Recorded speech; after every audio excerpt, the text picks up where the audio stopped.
À tous les restaurateurs et cafetiers de France, aux stations de sport d'hiver et au monde du ski, ouvrons les yeux et réagissons. L'heure est grave, l'heure est très très grave. Soutenons-nous pour une ouverture des stations de ski à Noël. Aujourd'hui, notre domaine d'activité, celui de la restauration, celui des sports d'hiver, est menacé. Je suis gérante d'un restaurant au pied des pistes au Settlo, une station qui est située entre Grenoble et Chambéry. Et hier, le coup près est tombé. Hier, on nous annonce que les remontées mécaniques n'ouvriront pas. Mais quelle aberration! Pourquoi bannir le sport en plein air? En station, nous avons 4 mois pour réaliser notre chiffre d'affaires. C'est court, c'est très court, 4 mois.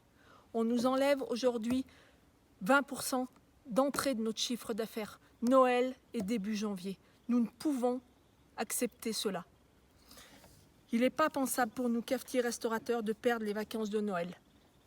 En 2020, nous avons déjà dû faire face à une fermeture en l'espace de quelques heures. On a perdu 1 mois et demi de travail. La réouverture des établissements ne peut survivre au 20 janvier.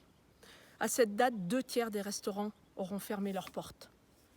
Et à quel prix, Monsieur Macron? À quel prix?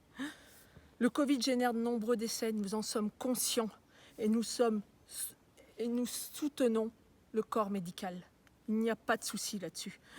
Mais bien au-delà, le Covid est en train de tuer. Il tue silencieusement, il tue sournoisement, à grande échelle, à très grande échelle. Les dépressions, les suicides augmentent. La folie nous guette. Nous avons mis tant d'investissements, d'énergie et d'amour dans ce métier, ravagé aujourd'hui par des fermetures administratives. Tant de familles vont se retrouver à la rue. C'est une réalité. C'est ça la réalité aujourd'hui. La situation, elle est catastrophique. Agissez, mais laissez-nous travailler. Laissez-nous travailler. D'ailleurs, une interrogation me hante, Monsieur Macron. Pourquoi nous, cafetiers, restaurateurs, salles de sport, qui avons investi dans de nombreuses protections, sommes-nous mis sur la touche et laissés de côté? Pourquoi? Nous respectons les gestes barrières et les protocoles de plus en plus complexes. Oui, nous les respectons. Au 15 décembre, les musées, les théâtres, les cinémas vont ouvrir leurs portes. Belle et sage décision. Et tant mieux, tant mieux. Mais pourquoi faites-vous encore une sélection, Monsieur Macron? Nous payons pourtant au même titre nos cotisations, nos taxes, nos impôts. Pourquoi tant de décisions incohérentes aujourd'hui?